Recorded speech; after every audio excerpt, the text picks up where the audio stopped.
They say the Wild West was built on grit, gunpowder, and gold. But if you ask the cowboys who roamed those dusty trails, they'll tell you there was something else out there too. Something you couldn't explain with bullets or whiskey. Life on the frontier was dangerous enough with rattlesnakes, bandits, and sudden storms. But what really kept men awake at night were the things that moved just out of sight, the sounds that echoed across the plains when no living soul should have been around. Cowboys were tough, hardened by cattle drives and gunfights, but even the toughest men swore on their lives that they had seen ghosts on the trail. And the stories they passed down still chill the bone today. The West was a lonely place with miles of empty land stretching farther than the eye could see. At night, when the campfire burned low and the cattle settled, the silence could feel endless. Cowboys worked long hours, riding for days without rest, and when darkness fell, their imaginations filled the gaps. But not every strange sound or shadow could be explained away as fatigue. There were stories that too many men told the same way, with the same details to simply dismiss. And if you believe the old hands, some places out west were haunted long before white settlers ever arrived. One of the most famous ghost stories, whispered on the trail, was that of the phantom rider. Cowboys swore they'd seen him during long cattle drives, appearing on the horizon in the dead of night. A lone horseman dressed in his horse's hooves didn't stir the dust, and when riders tried to approach, he would vanish into thin air, leaving nothing but the distant whinny of a horse carried on the wind, black, riding without a sound. Some claimed the phantom rider was the spirit of an outlaw who'd been hanged unjustly, cursed to ride the prairies forever. Others said he was an omen of death, a warning that something terrible was about to happen to the men who spotted him. Either way, no cowboy who claimed to have seen him ever forgot the look of that shadowy figure against the moonlit plains. Then there was the story of the vanishing hitchhiker of the desert trails. Cowboys traveling alone sometimes found themselves approached by strangers in the night, men walking the road with worn boots and ragged clothes. Out of compassion, a cowboy might offer them a ride, pulling them up onto the back of the horse. For miles, they'd ride together in silence until the cowboy looked back and realized the man was gone, vanished without a trace. The saddle would be empty, but the faint smell of smoke or gunpowder lingered in the air. Many believed these hitchhikers were the ghosts of drifters who'd died of thirst or violence on the trail, forever wandering, looking for a ride to nowhere. Cattle drives themselves seemed to attract restless spirits. Cowboys told of ghost herds, phantom cattle that would thunder across the plains in the middle of the night. Men would wake to the sound of hooves pounding the earth, dust rising in the moonlight, only to see spectral longhorns rushing past, their eyes glowing like embers, their forms half transparent. These stampedes were said to be the spirits of cattle lost in storms or massacred in raids, forever running across the land. And every cowboy who heard them swore the sound of those ghostly hooves was louder and more terrifying than any living stampede. The West was littered with battlefields, ambush sites, and lonely graves. Cowboys traveling through such places often told of eerie encounters. In New Mexico, near old Apache war sites, riders swore they heard drums at night echoing across canyons where no one lived anymore. In Texas, near abandoned forts, men saw soldiers still standing guard, muskets in hand, their uniforms faded and torn, their faces pale in the moonlight. And in Arizona, travelers claimed they'd seen women in white wandering near old stagecoach routes, their wails piercing the silence. These stories tied into deeper legends of restless spirits, unburied dead, and unfinished business. But perhaps the most chilling tales were the personal ones, stories cowboys swore they experienced themselves. Take the tale of the ghost of Adobe Walls, a trading post in the Texas Panhandle that saw bloody battles between buffalo hunters and Comanche warriors. Years after the fighting ended, cowboys camping nearby reported hearing gunfire in the night as if the battle still raged. Some even claimed to see figures on horseback charging through the dark, arrows whistling by only for everything to vanish when the sun came up. The land itself seemed to remember the violence, replaying it for anyone unlucky enough to stop there. And then there were the stories tied to death on the trail. A cowboy might lose a friend to a rattlesnake bite, a river crossing, or a sudden ambush. Days later, he'd swear that same friend rode alongside him, silent and pale until dawn's first light revealed no one there. Men whispered of campfires where empty bedrolls seemed occupied, where shadows showed more figures than there were men, where ghostly voices called out across the prairie. In a world where death was constant, the line between the living and the dead seemed thin, almost fragile. What makes these stories powerful is not just the fear they inspired, but the fact that they were told by men not known for weakness. Cowboys lived in a hard world. They weren't prone to superstition or flights of fancy, at least not in the way city folk imagined. But when a cowboy, toughened by storms, bandits, and hunger, looked you in the eye and swore he'd seen a ghost, it carried weight. Around the fire, men would fall silent when such tales were told, staring into the flames, the crackle of the wood sounding louder than usual. These were not men trying to scare children. These were men who believed what they'd seen. Even the skeptics admitted the West was a place ripe for ghosts. The land was filled with tragedy, massacres, shootouts, starvation, and betrayal. Every canyon, every gulch, every trail had its share of blood.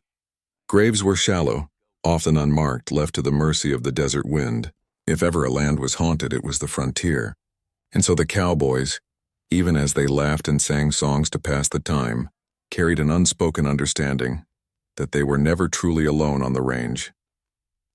Night after night, as the cattle slept and coyotes howled in the distance, cowboys would lean closer to the fire, telling and retelling these ghost stories. Some said it was a way to keep each other awake, to fight off sleep during long watches.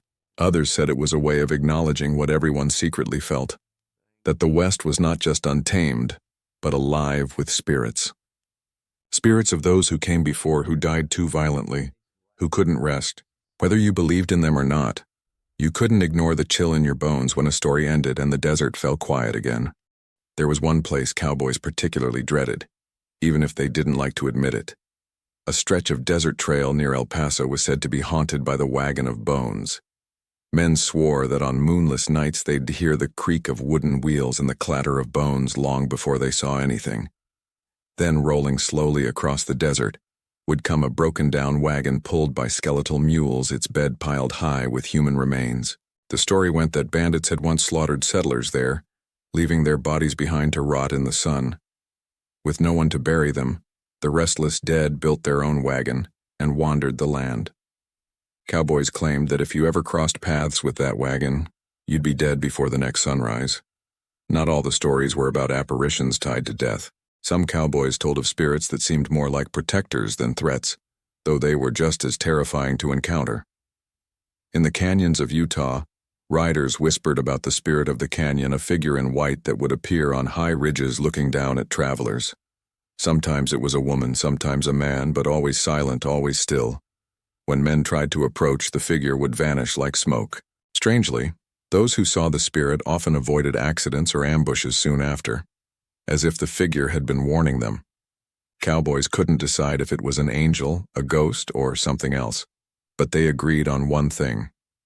If you saw the spirit of the canyon, you paid attention. The Wild West was filled with places that seemed cursed, spots men avoided unless they had no choice. The Dead Man's Gulch in Colorado was one of those places. Cowboys swore they heard voices there even when the gulch was empty. Whispers in languages they didn't understand, sometimes laughter, sometimes screams. Horses refused to enter, rearing and snorting at the edge of the gulch. Those who forced their way through claimed their saddles were tugged by invisible hands, or that icy fingers brushed across their necks. And more than one cowboy said he saw pale faces staring from the rocks, watching, waiting, then fading into the stone. The most terrifying stories, though, were the ones that followed men back to camp. One man swore that during a drive through Wyoming, he saw a child standing just beyond the circle of fire. Thinking it was a lost settler's kid, he called out. But the child didn't move. When he got up to help, the figure vanished, leaving only tiny footprints in the dirt that ended abruptly a few steps later. For the rest of that drive, he claimed he heard the sound of a child's laughter following him in the dark. Not all men lived long enough to tell their stories themselves. Sometimes their partners spoke for them. One tale tells of a pair of cowboys working a lonely stretch of land in Arizona. One night, one of them woke to the sound of someone walking among the cattle. Thinking it was rustlers, he grabbed his gun and stepped out. His partner never saw him again. Days later, the surviving cowboy swore he saw him in camp, sitting by the fire. But when he tried to speak, the figure looked up with hollow eyes and then dissolved into smoke. The man left the cattle where they stood and never returned to that stretch of desert. Then there were the ghosts tied to specific men. Cowboys spoke of outlaws who never found peace, their spirits doomed to roam the trails where they had spilled blood. The ghost of Blackjack Ketchum, the notorious train robber, was said to linger near the spot where he was hanged in New Mexico. Men riding that trail claimed they saw a figure dangling from a rope in the moonlight, only for the body to vanish when they drew close. His laughter, they said, carried on the wind, mocking those who dared to ride near his grave. In Montana, there was talk of the ghost of Henry Plummer, the outlaw sheriff who secretly ran a gang of road agents until vigilantes caught and hanged him. Cowboys said his ghost rode the roads at night, his eyes glowing red, searching for vengeance on anyone who reminded him of the men who strung him up. They swore his horse's hooves left no tracks, but the air grew heavy and foul when he passed, like the stench of gunpowder and blood. Perhaps the most chilling of these outlaw ghosts was that of Billy the Kid. Some said he still haunted the New Mexico territory, appearing at old hideouts or near Fort Sumner where he was gunned down. Cowboys swore they'd seen a young rider on a bay horse, moving faster than any living man could ride, disappearing into the brush without a sound. A few even claimed Billy spoke to them, warning them away from certain paths. Whether it was his ghost or just their guilty consciences, the stories of Billy's restless spirit spread like wildfire. Ghost animals were another part of frontier lore. Cowboys often spoke of ghost horses that wandered the plains, sometimes appearing injured or riderless only to vanish when touched. One tale tells of a spectral white stallion that appeared during a blizzard in the Dakotas. Lost cowboys followed the horse through the storm, thinking it would lead them to shelter, but instead it led them in circles until morning revealed they'd been walking toward a cliff. They swore the horse vanished in front of them, and only by sheer luck did they avoid falling to their deaths. From that day, men said the white stallion was no savior but a trickster spirit leading the lost to their doom. And then there were the sounds. Cowboys described ghostly harmonicas playing in the night, distant fiddle tunes drifting across the plains, and voices singing old trail songs when no one was there. Some claimed these were the spirits of dead cowboys forever riding the range, keeping watch over their herds. Others said they were demons luring men into the dark. Either way, the music of the dead became one more part of the West's haunted landscape. Every cowboy had his own story, whether he admitted it or not. Around the campfire, one man might swear he saw glowing eyes watching him from the brush. Another might recall waking to find handprints in the dust around his bedroll, though no one else had been near. They might laugh it off in the daylight, but at night when the coyotes howled and the fire burned low, the stories carried weight. Tough men, men who faced death every day, still shivered when they spoke of the things they couldn't explain. The truth was, the West was soaked in blood and hardship. Every trail had seen death. Every canyon held bones. Every town had its lynchings and shootouts. If ghosts exist anywhere, the cowboys believed, they exist on the frontier. And for men who lived with one foot in the grave already, the line between the living and the dead was thinner than a razor's edge. Cowboys also told stories of entire towns that didn't seem to belong to the living. Men swore that in the deserts of Nevada and New Mexico, when they rode too long under the hot sun, they'd stumble upon towns that looked alive with lantern light and music drifting from saloons. The sound of piano keys, laughter, and bootsteps filled the streets. But when the riders tied up their horses and stepped through the doors, everything went silent. The bar was empty. The chairs were overturned. Dust lay thick on the floor. And then, just as suddenly, they'd hear the faint creak of swinging doors behind them, only to find the street deserted, the buildings collapsing into ruin. These ghost towns, some said, were real places replaying their last lively moments, forever caught between what they had been and the emptiness they became. One of the most famous tales like this came from a cowboy who claimed he rode into a thriving mining town one evening, his horse worn and his canteen nearly dry. He said the townsfolk welcomed him warmly, offered him food and drink, even a bed to sleep in. But when he woke the next morning, the town was gone.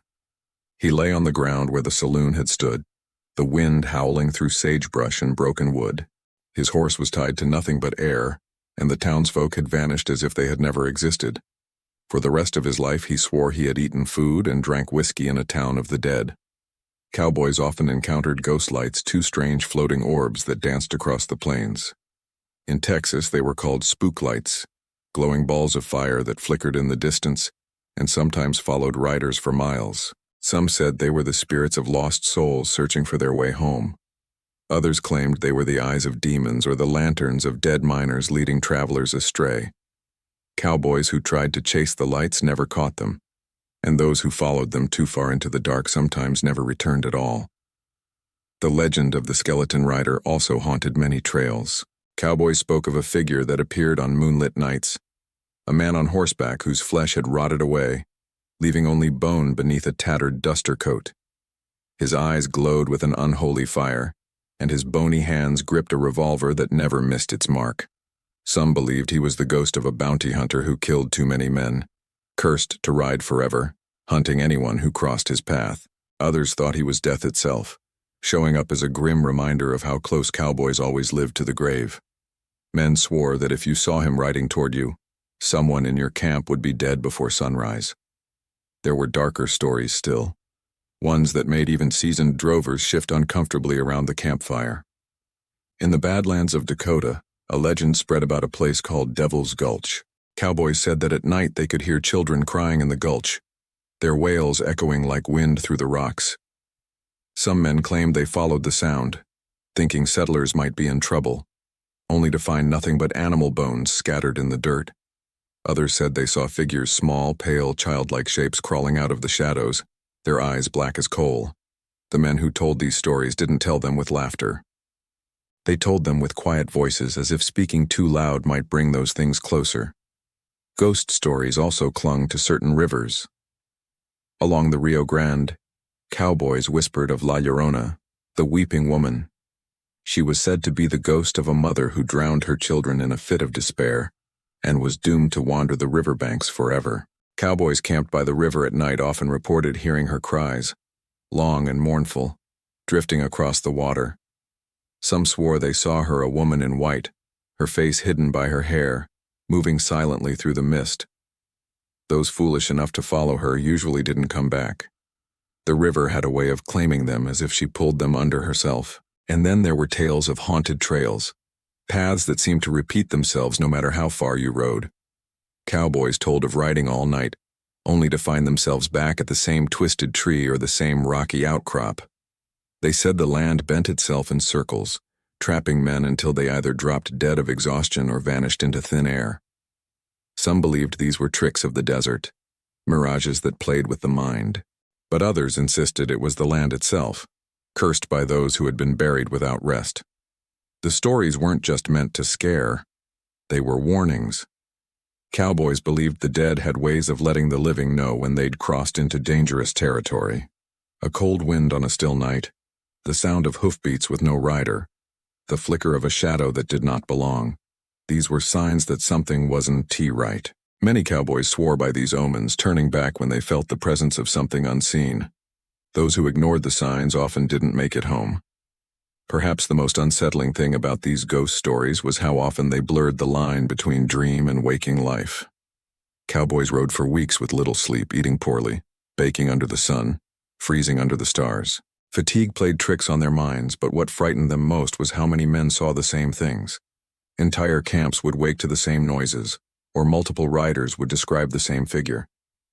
When men who had never met told the same tale, it was harder to dismiss. And always the stories carried the same lesson. The West wasn't empty. It wasn't silent. It was alive with the echoes of everything that had happened there, all the blood spilled, all the pain endured. Cowboys might sing songs and tell jokes, but when the fire burned low, they remembered the shadows watching from the dark. Even skeptics, the ones who laughed at the idea of ghosts, admitted something was strange about the land. They spoke of the weight of history pressing on the plains, of the way the stars seemed too bright, the nights too quiet, the wind too full of whispers. Whether they believed in ghosts or not, they understood why others did. The frontier was too vast, too wild, too unforgiving not to leave scars that lingered long after the living had gone. And so the ghost stories of cowboys weren't just tales. They were survival lessons wrapped in superstition, warnings passed down from one generation of riders to the next. Don't ride into Devil's Gulch after dark. Don't camp near the Rio Grande unless you're prepared for what you might hear. Don't follow strange lights. Don't ignore the feeling that you're not alone. Because in the West, that feeling might just be right. Cowboys didn't always tell these stories just to frighten each other. Around a campfire with the coyotes howling and the stars stretching overhead, ghost stories became a way of passing the time, but also of passing along wisdom. They carried warnings hidden inside them, warnings about greed, about pride, about straying too far from camp or ignoring the signs the land gave you. But if you listen closely, you'll notice something else too. They were confessions, reminders that cowboys lived on the edge of something they didn't fully understand, that even the toughest men on horseback felt small when night fell across the endless prairie. One old trail rider once said, "Out there on the plains, the only thing keeping you safe is the space between the firelight and the dark don't much care for you." That kind of thinking bled into the tales they told. Stories of ghost riders weren't just about restless spirits, they were about the fear of death always riding close behind. Stories of haunted towns were not just about the dead. They were about the living, warning what happens when greed burns too bright and leaves only ashes behind. And then there's the fact that so many of these stories line up across states, across years, across men who had never met. From Texas to Wyoming to New Mexico, cowboys told stories of phantom riders, lights in the desert, towns that came alive only to vanish. Maybe it was coincidence, maybe it was the tricks of exhaustion and loneliness, or maybe there was something real in it, something woven into the very soil of the frontier. The Wild West was full of violence. Men died young, often suddenly, often without proper burials. Graves were shallow, markers were crude, and many bodies were left unburied entirely. It's not hard to see why cowboys thought the land was haunted. Death wasn't some distant rumor. It was there every day in shootouts, stampedes, rattlesnakes, thirst, disease. The ghost stories were a way of making sense of it, of putting words to the invisible weight that pressed down on every rider who stared too long into the dark. And yet, some of these stories were told with a kind of reverence, even respect. Cowboys didn't always speak of ghosts as enemies. Sometimes they were guides. A glowing light might lead you to water. A shadow might warn you away from a dangerous trail. A voice in the night might keep you from riding straight into an ambush. Many cowboys believed the spirits of the dead still rode the plains, not always to harm, but to remind the living of the thin line they walked. There are stories of men who said their lives were saved by ghosts. A cowboy in Kansas claimed he saw a rider galloping ahead of him, waving frantically. Thinking it was a warning, he slowed his horse just in time to avoid a sinkhole that would have swallowed them whole. When he looked again, the rider was gone. Another cowboy told of hearing his brother's voice in the night, telling him to move camp. The next morning, a flash flood tore through the very spot where he had been sleeping. His brother, he said, had been dead for years. Even today, those old ghost stories haven't gone quiet. Modern ranchers still talk about strange lights flickering across the plains, about voices carried on the wind. Hikers in the Superstition Mountains report seeing phantom riders. Travelers driving long desert highways tell of shadowy figures standing by the roadside, vanishing when headlights touch them. The land remembers. The spirits, if you believe the cowboys, never left. And maybe that's the real heart of these tales. Cowboys weren't men who ran from fear. They rode straight into it every day. But when night fell, when the prairie stretched out into a black sea and the fire was the only light for miles, they admitted what every man feels deep down, that there are things in this world, and maybe beyond it, that can't be tamed with a rope or silenced with a six-shooter. You can almost picture them, sitting around the flames, their faces lit in orange glow, their hats pulled low, their voices steady but soft as they told stories of dead men who still rode, of women who wept by the river, of children crying in gulches where no living child could be. The younger hands would laugh nervously. The older ones would just nod, knowing that sometimes the stories came true. And when the fire burned low and the wind rose, every cowboy felt it, the sense that someone was out there in the dark, watching, waiting, listening. The truth is, whether you believe in ghosts or not, those stories are stitched into the fabric of the West. They're not just tales of rattling chains and phantom hoofbeats. They're about the loneliness of the plains, the brutality of frontier life, the uncertainty of every sunrise. Ghost stories gave the cowboys a way to talk about fear, to honor the dead, and to remind each other that no man rides forever. Someday, every rider becomes a shadow on the trail. And so when we talk about cowboy ghost stories, we're not just talking about superstition. We're talking about the culture of men who lived close to death and closer still to the land. We're talking about how legends are born in whispered words around a fire, in stories carried from camp to camp, in the echoes of voices that refuse to fade. Cowboys swore they saw ghosts, and maybe they did. Or maybe the ghosts were just the memories of all the lives the frontier had claimed, lingering too strong to vanish. Either way, one thing is certain. The next time you find yourself in the wide-open west, with the night pressing down and the firelight flickering, you might hear something in the dark. A hoofbeat that doesn't belong, a voice calling your name, a shadow moving where no shadow should be. And if you do, remember the cowboys, remember their stories. And ask yourself, just as they did, what if it's true?